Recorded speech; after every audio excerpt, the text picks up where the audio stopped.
Bien, aujourd'hui, on va prendre en compte Lévi-Strauss et Freud et on va voir ensemble un parallélisme qui est décrit et expliqué par Lévi-Strauss lui-même entre ce qui se passe dans un contexte où il y a un chaman et dans un contexte psychanalytique entre le patient et le psychanalyste. Et on va voir point par point les similitudes que Lévi-Strauss nous propose.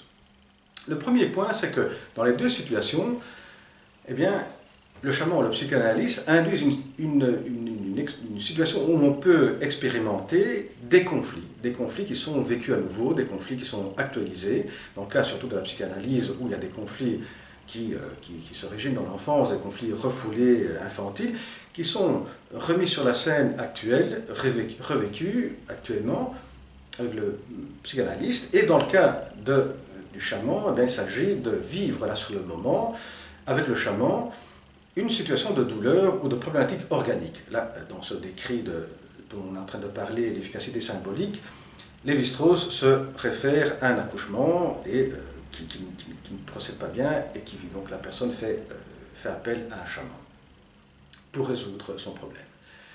Le deuxième point en commun entre les deux, c'est qu'on ne fait pas référence à un élément extérieur, objectif. Dans le cas du chaman, il ne va pas faire comme le médecin, dire à la personne, au patient, elle ne va pas dire écoutez, ce que vous avez, ce problème organique, eh bien, il est provoqué par un microbe, par un virus. Non.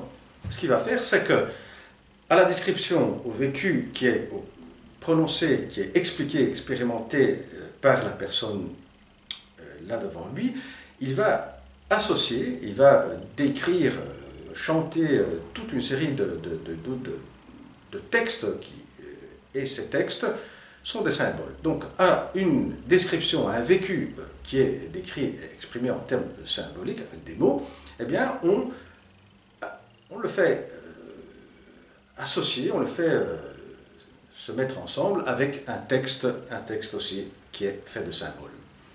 De même, dans le cas de la psychanalyse, le patient, il va entreprendre un travail de remémoration du passé, donc il va tirer du passé de sa propre histoire infantile, des éléments qui vont pouvoir mieux expliquer le conflit qu'il est en train de vivre actuellement et exprimer actuellement. Donc là aussi, à ce qui est exprimé actuellement avec des mots, eh bien, il va associer des éléments symboliques qu'il retrouve, des symboles qu'il retrouve dans son enfance.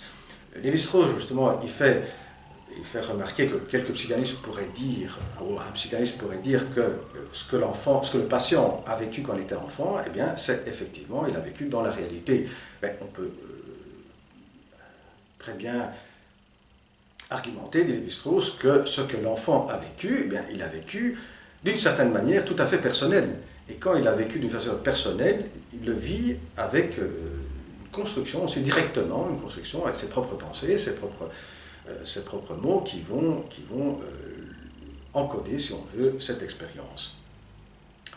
Et là, dit Lévi-Strauss, c'est très important, on a déjà une tessiture mythique. Parce que et là on revient au chaman, ce que le chaman va décrire, va prononcer, sous tout un scénario d'incantation, eh bien, ce sont des textes peuplés de monstres, ce sont des textes eh bien, qui ont une origine mythique. Ce sont des mythes, c'est un mythe social, dans le cas du chaman. Au contraire, dans le cas du patient, dans le contexte psychanalytique, c'est un mythe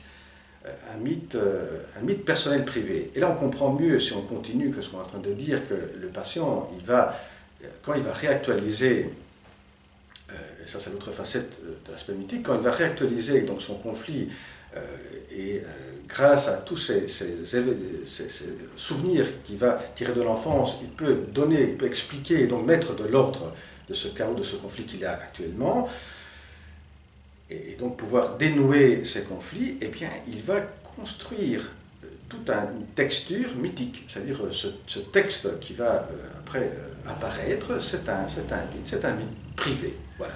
Donc il y a cette autre facette qu'on pourrait dire. Et là, on arrive à ce qui est l'essentiel pour Lévi-Strauss, c'est pour ça qu'il écrit ce texte, tout compte fait, le texte, c'est pas consacré à la psychanalyse. c'est la fonction du mythe. Alors, pour Lévi-Strauss, la fonction du mythe, eh bien, c'est de résoudre un conflit qui est vécu au niveau symbolique, c'est-à-dire au niveau de ce que vit et ce que les pensées à un certain groupe de personnes sur un élément, oui, extérieur, mais c'est sur la base des pensées. Eh bien, de résoudre un conflit donc symbolique, grâce à quoi? Grâce à une construction symbolique. Et cette construction symbolique qui va pouvoir s'appliquer, qui va pouvoir mettre de l'ordre et expliquer ce conflit, ce chaos dont vit un groupe de personnes, ça s'appelle le mythe. Alors, dans le cas de la psychanalyse, c'est individuel privé, et c'est le patient même qui va, certainement avec l'aide du psychanalyste, se construire un texte mythique. Dans le cas du chaman, eh bien c'est le chaman qui fait appel à un texte, à un mythe social.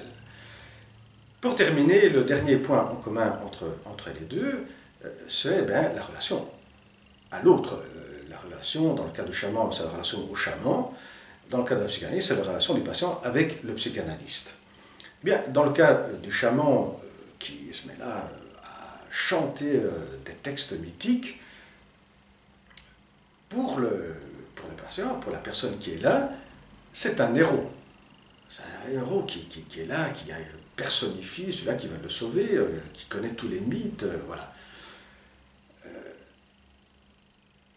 Qui est un ambassadeur du mythe, tout compte fait, c'est un héros, ambassadeur du mythe. Dans le cas de la psychanalyse, eh bien, il suffit de se rappeler d'une notion centrale de la psychanalyse, qui est le transfert. Alors, le patient, en revivant ces conflits, il va commencer à aimer la personne, et donc même l'analyste, et cet analyste occupera une fonction très importante, un peu comme le patient pour le chaman.